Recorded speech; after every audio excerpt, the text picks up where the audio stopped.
E se a forma como a gente entende nosso próprio cérebro estivesse, na verdade, um pouco de cabeça para baixo?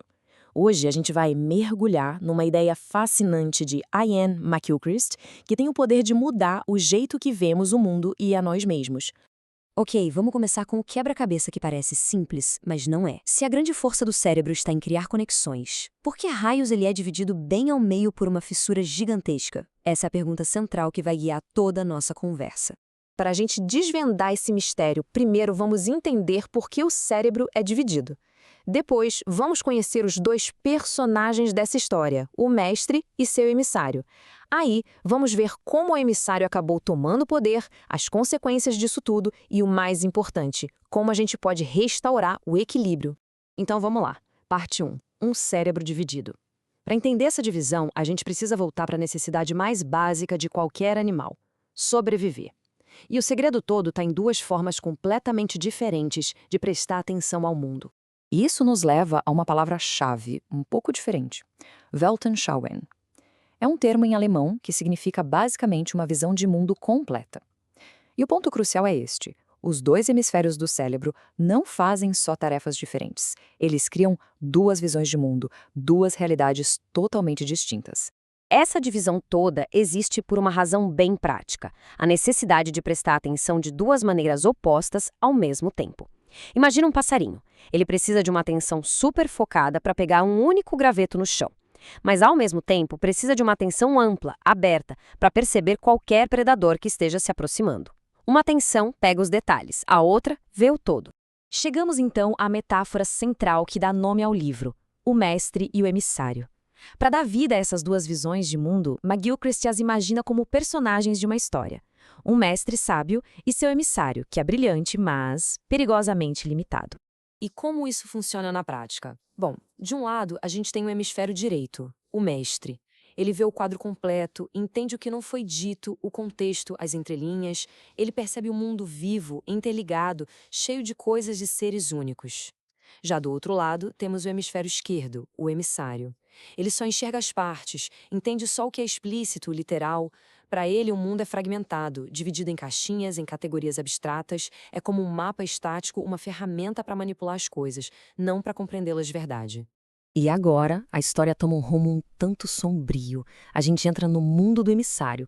O problema começa quando esse servo, o emissário, confunde o mapa que ele usa com o território real.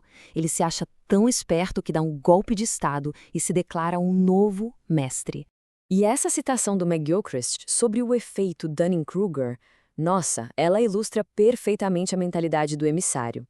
Quando as pessoas são muito inteligentes, acham que não sabem muito, mas quando são burras, acham que sabem tudo. Como o hemisfério esquerdo vê uma versão muito mais simples e limitada do mundo, ele tem uma certeza absoluta sobre o que sabe. No mundo do emissário, o que não é explícito e literal simplesmente não faz sentido. É como tentar explicar uma piada, ou um poema, ou uma música. No momento em que você disseca, que tenta colocar em palavras exatas a mágica, o significado real, a experiência, tudo se perde. Para o emissário, toda a riqueza que o mestre entende nas entrelinhas é só ruído sem sentido. E isso nos leva, claro, às consequências do golpe.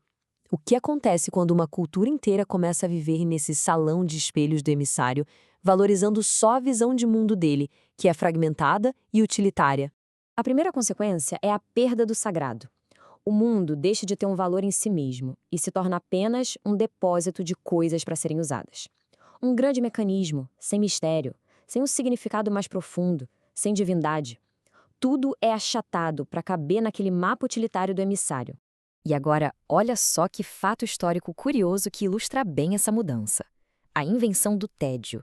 Pois é, tanto a ideia quanto a própria palavra tédio só surgiram lá pelo século XVIII. E quando foi isso? Exatamente quando a vida se tornava mais mecânica, controlada e previsível, ou seja, o playground perfeito para o emissário. E, por fim, talvez a consequência mais grave, uma crise de realidade. Quando a gente depende demais da abstração, dos mapas do emissário, a gente se desconecta da realidade viva.